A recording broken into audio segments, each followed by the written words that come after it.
Bem-vindos e bem-vindas ao primeiro episódio do podcast Nossa Casa Comum. Sua ação faz a diferença no cuidado com o planeta.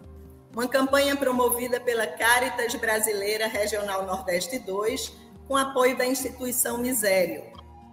Mais do que falar sobre os efeitos das mudanças climáticas, queremos convidar a refletirmos sobre nossa forma de estar no mundo. É preciso dar visibilidade a outros modelos de convivência com a natureza, como das populações originárias, de quilombolas, camponeses e comunidades tradicionais. E também há ações e projetos inspiradores em que a humanidade e seu meio ambiente interagem de forma respeitosa. Eu sou Fabiana Coelho, jornalista da Cáritas Brasileira Regional Nordeste 2 e, juntamente com Dora, apresento a vocês esse primeiro episódio do nosso podcast.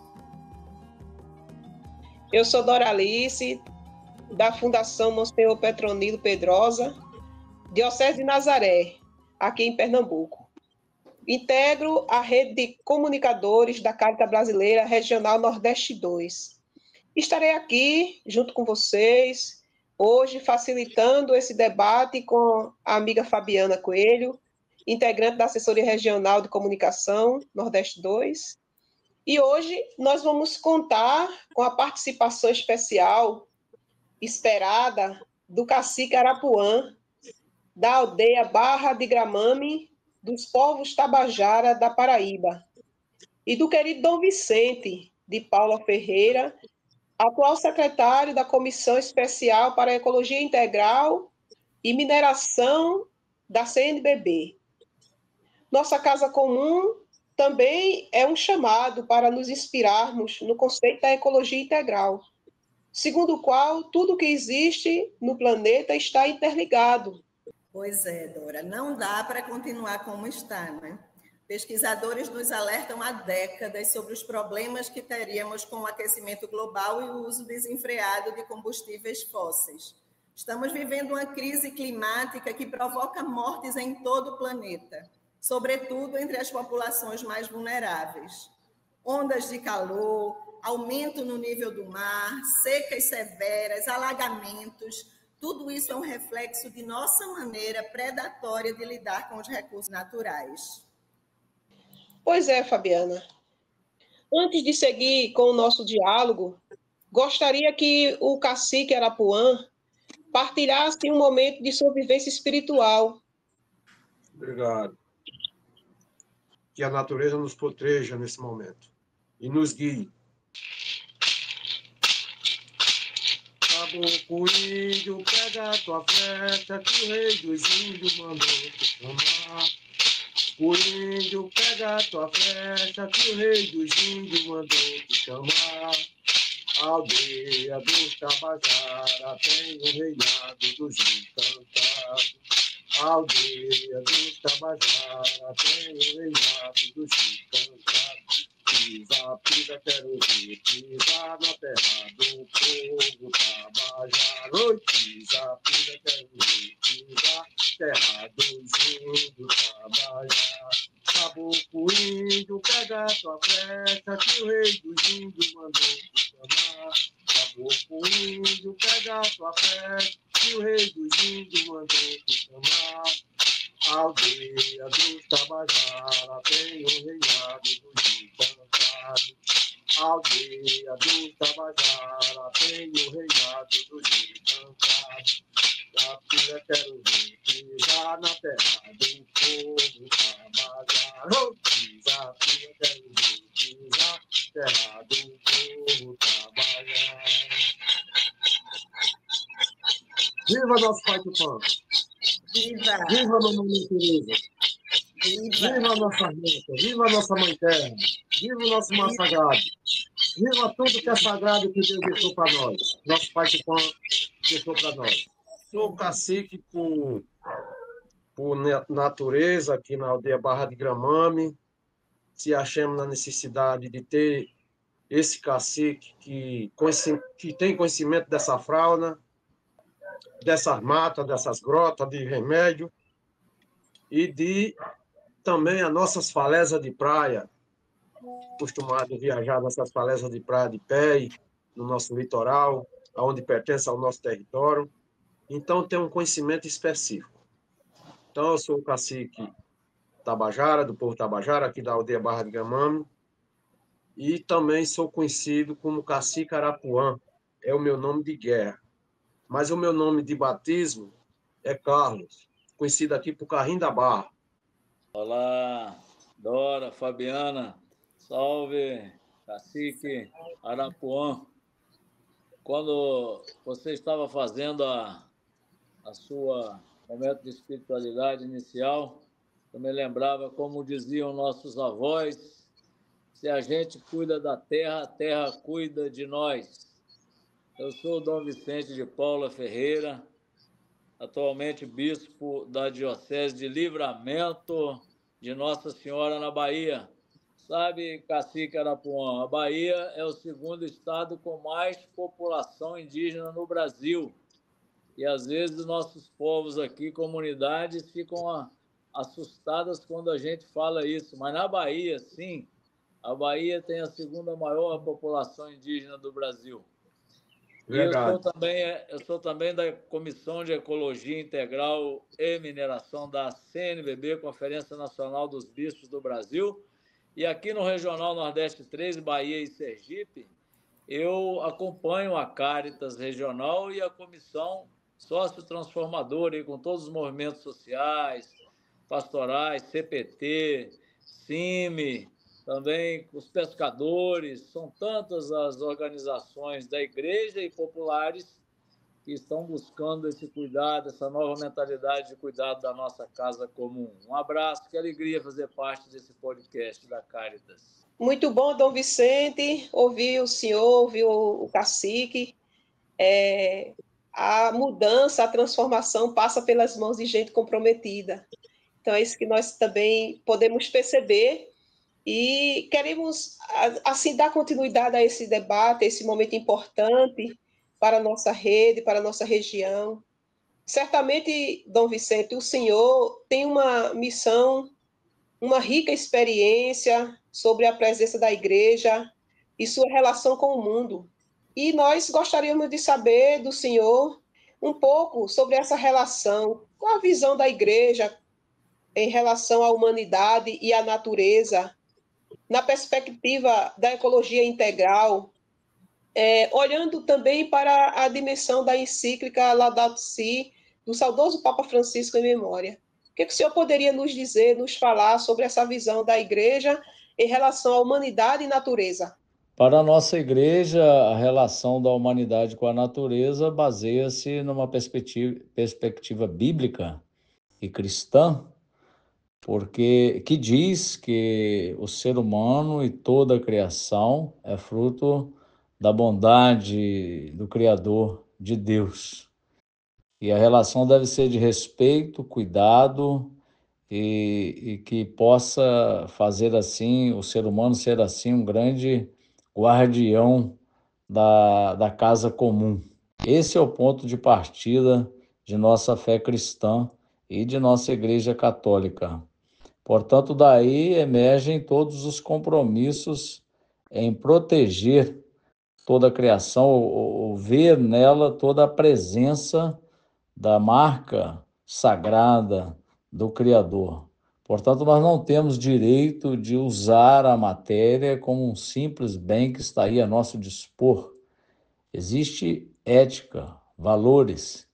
É uma relação, inclusive, de alteridade, porque tudo está interligado nesse conjunto harmonioso do universo. É uma engenharia que se comunica, tudo se comunica com tudo, os átomos, a energia e a vida, e os animais, as plantas na terra, a água, o ar, o fogo. Isso tudo forma uma grande cadeia propícia para o surgimento da vida humana, inclusive. Então, nós somos chamados, enquanto cristãos católicos, a ajudar a contemplar a natureza muito mais do que a exploração, que não deveria existir, inclusive, essa palavra, mas a gente se beneficia de todas as coisas para desenvolver a vida e a nossa sobrevivência, mas não de forma como o capitalismo faz, no lucro, na exploração, desse extrativismo exagerado que destrói. Logo, concluindo esse ponto da relação do ser humano com a natureza na perspectiva da fé, deve ser uma relação de cuidado, de cura. Somos guardiães de toda a criação. Essa noção da igreja de uma ecologia integral não é diferente do que vivem os povos indígenas organicamente há muitos e muitos anos. Cacique, você poderia compartilhar com a gente como é esta relação do povo tabajara com a natureza? Olha, é o seguinte, nós temos relação direta com o território, o nosso território, nós temos conhecimento específico do nosso território, nós temos consideração ao nosso rio, que é nossos avós.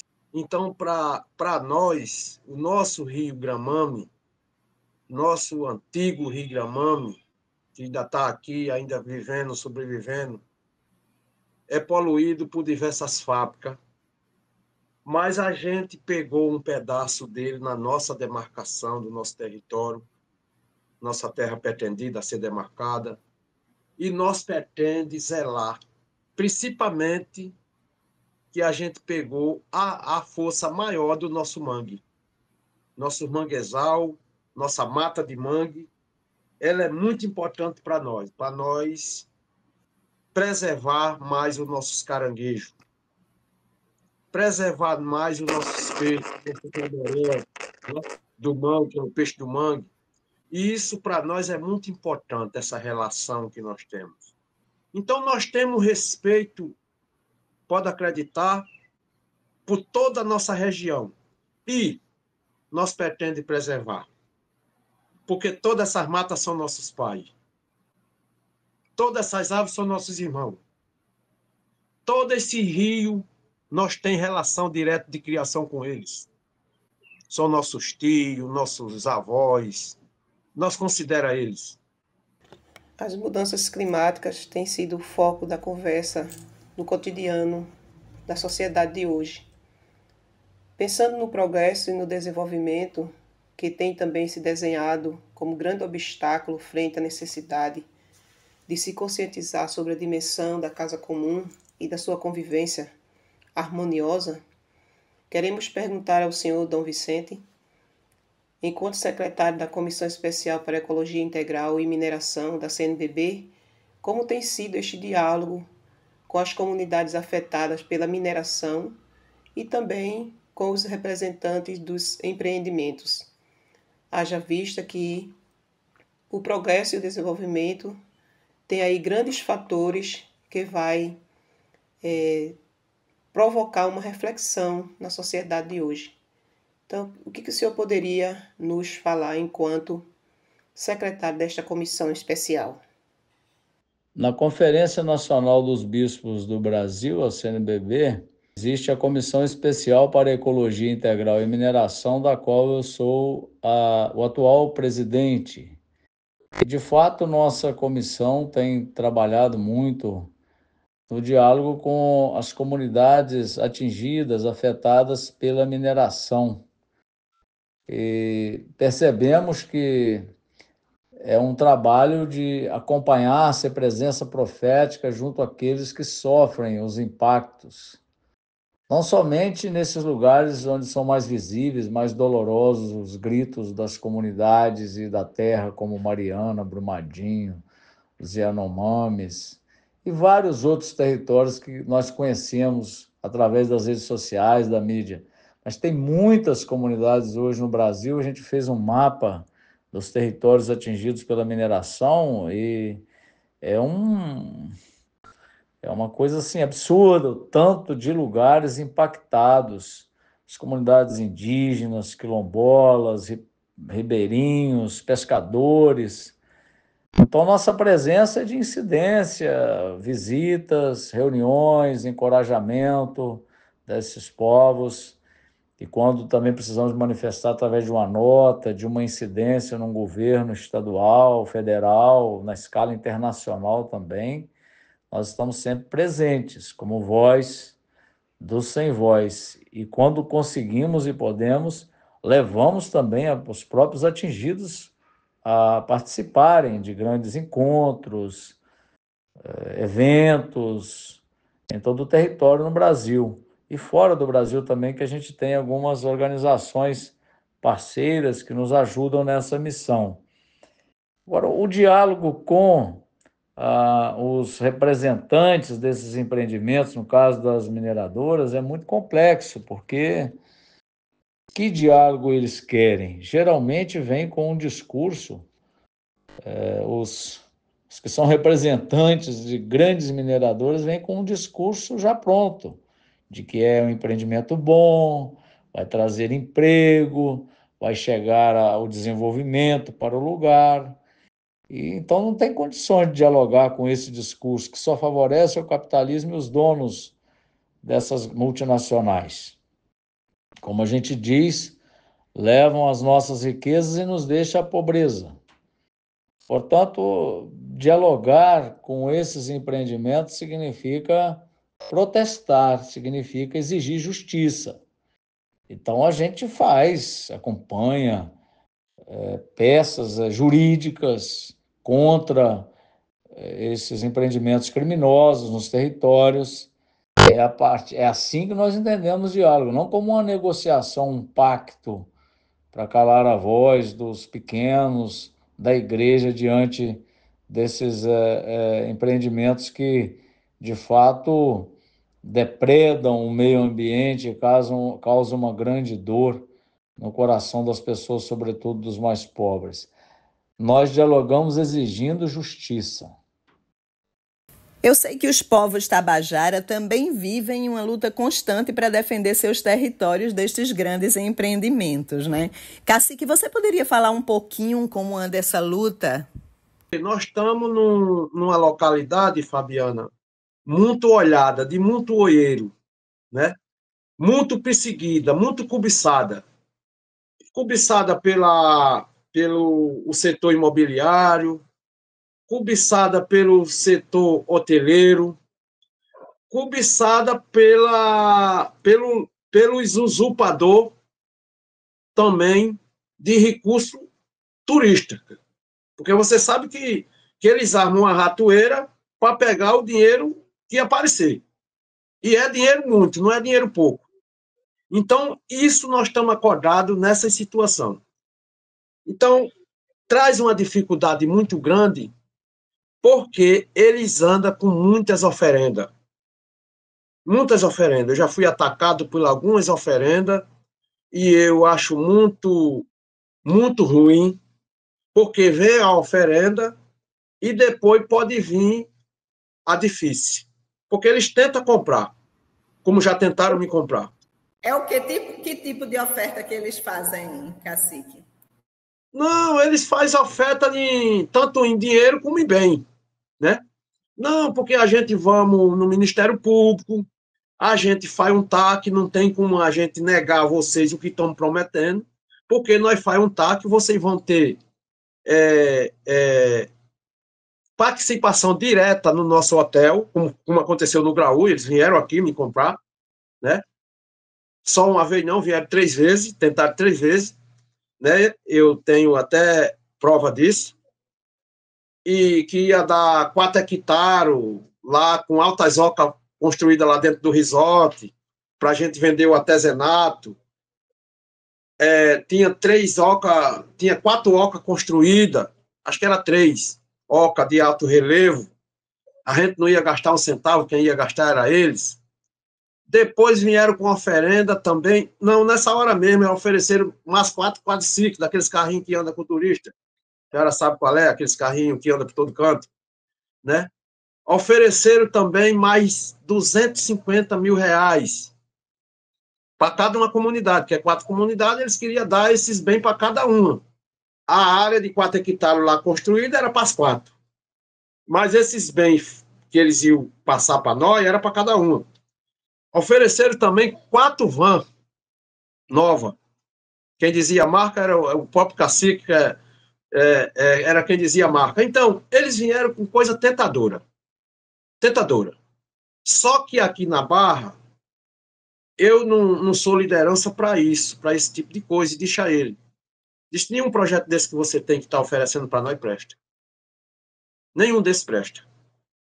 O único projeto que nós queremos com você é que você deixe o nosso território, que você pode entrar no livro de história nosso como o único proprietário que comprou sem saber que era uma terra indígena, e quando soube que era uma terra indígena, para não judiar com os índios, resolveu não construir mais.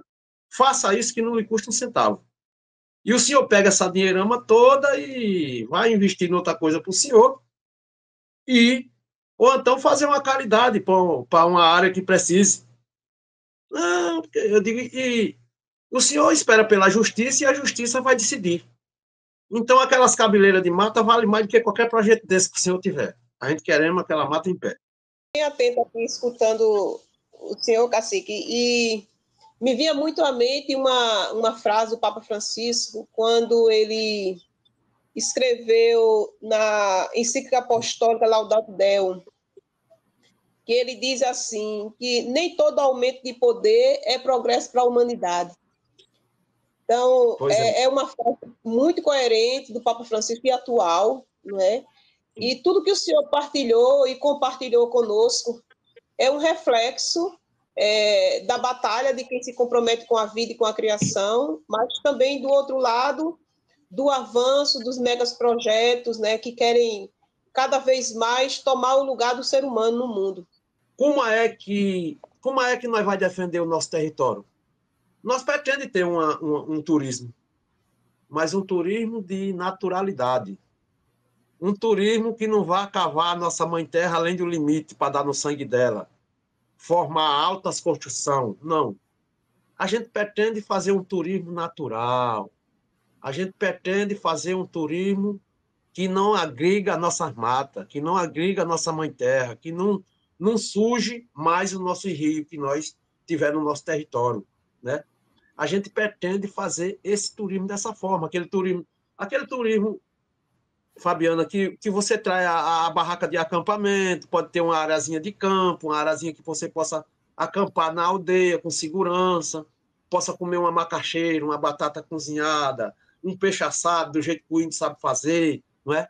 Aquelas coisas natural, aquelas comidas natural que talvez, às vezes, o povo das capitais não coma no dia a dia. E pretenda experimentar, pretenda gostar daquilo ali, não é? Aquelas coisas natural. Então, a gente pretende fazer isso. A gente pretende não trabalhar com veneno dentro do nosso território. A gente pretende trabalhar com as sementes crioula, as sementes que têm a naturalidade, o milho, né? O milho natural, o milho pingoró, o milho pontinha, né? Esses milho que se plantavam antigamente. Não é esse milho transgênico que se vende aí hoje, que está gerando. Eu costumo não querer dizer porque, às vezes, as firmas acham ruim. Mas a gente somos obrigados a dizer para não enganar o nosso povo. O nosso povo está tudo enganado com essa semente transgênica. O semente do milho transgênico, o milho não tem cor. A canjica não cheira. O milho, quando está assando, não cheira. É aquele milho enxofrado. Só é bonitão, verde e grosso. E cheio. Mas não é todo envenenado. A lagarta não quer, imagine nós, não é? Então, o povo está morrendo, o povo está tendo câncer de fígado, por trás do fígado. O povo está sendo atacado. A nossa mãe terra também está sendo atacada, porque eles aguam com veneno para matar o mato, para não estar gastando dinheiro com um limpador de mato. Um homem com uma bomba daquela nas costas, mata meio mundo de mato no dia e passa 90 dias sem nascer mato, sabe? Então, mata o germe protetor da nossa mãe terra, aquele germezinho que tem que ter, né? Então, acaba com a nossa terra, deixa a nossa terra pobre. Então, a gente pretende não trabalhar com esse tipo de ganância. A gente pretende sobreviver naturalmente. Eu pretendo terminar os meus... chegar o dia da minha mudança, que a gente não morre, a gente se muda. Depois a gente pode vir de novo, não sei. Mas a gente se muda, a gente não morre, a gente se muda para outra vida. Então, eu pretendo deixar aí um legado, deixar uma coisa bastante natural, deixar outras pessoas também que sigam com essa mesma naturalidade, né? Que venha pela frente, não sofra tanto. Por quê? A gente está passando por um momento, Fabiana, que muito difícil. Quem é que forma essa dificuldade? O próprio homem, a próprio ser humano, a própria ganância, né? Porque a gente não tem condição, a gente não vai viver direto para a gente ter uma grande riqueza. Para quê? Uma riqueza que o bolso de nós não cabe. Uma riqueza que nós não está precisando. Uma riqueza esborrando tudo. Para quê? Para deixar para quem não fez nada? Nós temos que deixar os nossos filhos, Fabiana, próprio, com ensinamento para enfrentar a vida, para trabalhar, para lutar. O que nossos filhos têm que fazer é que estudar. Porque hoje tem uma burocracia muito grande, se você não tiver estudo, às vezes você não consegue sair fora, né? Você é engolido. Então, os nossos curumim, as nossas curuminhas, tem que estar instrucionado para enfrentar a vida, enfrentar a burocracia. Então, é isso que nós queremos deixar. Então, já deu para perceber que a visão que a igreja e os povos originários têm de desenvolvimento é bem diferente da visão hegemônica, né? Pois é, Fabi. Nós temos acompanhado os grandes eventos que têm acontecido acerca da situação das mudanças climáticas. Este ano, o nosso Brasil sediará a Conferência Nacional das Nações Unidas sobre as Mudanças Climáticas, a chamada COP30, prevista para acontecer no final deste ano em Belém. Muito provavelmente os grandes grupos, os grandes responsáveis articuladores para este momento, estão numa grande expectativa, também nós. Nós queremos saber do senhor Dom Vicente, quais são as suas expectativas enquanto bispo referencial na CNBB que tem um olhar previsto para essa realidade? Sobre a COP30 em Belém, no final do ano, temos participado, sobretudo, de uma organização que se chama Igreja Rumo à COP30, com vários organismos eclesiais e também civis. Há grandes mobilizações, mas, de fato, a gente questiona, sobretudo, a questão da narrativa. Ultimamente eu tenho defendido que está um embate entre o capitalismo verde e a ecologia integral. As duas coisas não são compatíveis, porque as conferências das partes sobre a questão climática têm revelado ao longo do percurso histórico como grandes bancas de negociações, dos países ricos inclusive, para justificar a continuidade dos seus empreendimentos. Então, veja bem, tomam-se algumas decisões, elas são levadas a sério, de um ponto de vista de luta popular, quase de uma contra-COP, ou de uma organização de uma multilateralidade desde baixo, da cúpula dos povos, das igrejas e religiões. Tudo bem que a gente tem feito um movimento, mas esperar dessas grandes negociações que a gente vai fazer, de fato, grandes passos, está um pouco assim, difícil de ter essa boa expectativa. Porque hoje tudo é verde, tudo é sustentável, o discurso de quem destrói, aí vem com questão de crédito de carbono, que a gente vê, em maioria dos casos, é essa mercantilização da natureza. Tudo hoje tem que dar preço, tem o ar, a água, então vamos negociando tudo isso, os ricos vão ficando cada vez mais empoderados a comprar esses produtos que vêm tudo na natureza enquanto produtos para a produção, para o lucro. E não é isso que nós sonhamos enquanto uma mudança substancial cultural. É outra coisa que nós queremos. E a gente sabe que o aquecimento global, que é hoje o principal problema da humanidade global, ele tem raízes antrópicas. É o ser humano que, na sua ganância, causou esse problema e hoje ele não consegue se livrar dele. Por quê? Quer curar uma doença usando o mesmo sistema que produz essa doença, que é o capitalismo. Então, a gente só acredita sei, uma espécie de ecossocialismo, uma outra cultura na qual os direitos humanos e também os direitos da natureza sejam respeitados, onde haja, inclusive, mais espiritualidade, encantamento com a obra criada e não esse sentido de consumo, de posse que é próprio do sistema capitalista. É uma ironia querer que o capitalista se converta e vira um capitalista social, doador. Ele é, na sua genética, acumulativo, ele luta por isso. E o acúmulo cada vez maior na mão de menores camadas da sociedade. Qual a expectativa da COP30 no Brasil, coração da Amazônia? Que a gente faça luta e manifeste a indignação de que as coisas não podem ser assim, que o evento é de uma importância internacional, tudo bem, a gente concorda e até está querendo e participando dele, mas ficar esperando só nesse caminho que não toma decisões, não executa, olha aí, a gente que todas as metas climáticas não estão sendo alcançadas. A única que está sendo alcançada, aliás, está chegando, a conta está chegando mais cedo, é a questão do aquecimento, cada vez mais acelerado. Não dá para esperar a mudança de quem lucra com a destruição, né? Somos nós que temos que repensar a nossa forma de estar no mundo e aprender com quem já vive em conexão com a natureza. Cacique, como fazer com que as novas gerações de Tabajara, que estão no mundo conectado pelas tecnologias e redes sociais, não percam suas raízes? Fabiana, essa é uma pergunta não tão difícil, é fácil de responder. O trabalho que a gente entende, eu quero que você entenda a minha forma de falar, o trabalho que nós vem fazendo é um trabalho tentando a gente ter paciência com o nosso povo, que não tem uma relação direta com o território, conversando com todo o povo, conversando também com nossos curuminhos, educando nossos curuminhos também na nossa cultura, para que eles enfrentem a mídia, né? Entenda da mídia, mas não perda a sua essência da sua cultura.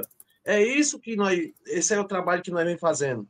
A gente precisa se sentar mais dentro da nossa mata. Nós precisamos mais se sentar numa sombra para refletir sobre a natureza. Nossa natureza sagrada fala com nós. Nossos pés de ave fala com nós, que eles são vivos, só não pode correr. Eu chorei muito lá na hora que eu cheguei, que eu vi os nossos pés de maçaranduba virados. A gente até tira um pau. A gente fazia casa de taipa nas antigas, porque a gente tira para a sobrevivência nossa. A gente pede licença para poder tirar os pés de ave, né? Porque a gente sabe que é pé de ave vivo. E o trator de esteira arranca pela cepa. Eles não têm mais vida ali. Eles não vão mais brotar, porque a mata de arisca, ela brota de novo, né? Quando fica o toco. Mas quando arranca o toco, acabou-se. Né? E a mata de mangue, que é o nosso manguezal, nem isso faz. Se você cortar o nosso mangue, só quando nascer outro pé de baixo de novo, porque ele não brota mais, sabe? Então, a gente temos esses conhecimentos todos e a gente precisa cuidar. Então, uma reflexão muito, muito bela que o senhor trouxe aí para nós. É uma pena que a gente já está caminhando para o final desse podcast, né? Mas, assim, falar com quem tem propriedade dessa relação, né, tão próxima com a natureza, com a criação que Deus fez para todos nós, né, sobrevivermos nela, cuidar dela e nela sobreviver. Então, a gente gostaria muito de continuar essa conversa, né, Fabi? Continuar essa conversa com esses relatos, né? Quantas reflexões o senhor nos trouxe aí a partir dessa relação, da cultura do seu povo, né? Das lutas e desafios que o povo tabajara enfrenta. Imagine, é um povo que a gente está falando hoje, imagine todos os outros do nosso território, do nosso Brasil, né?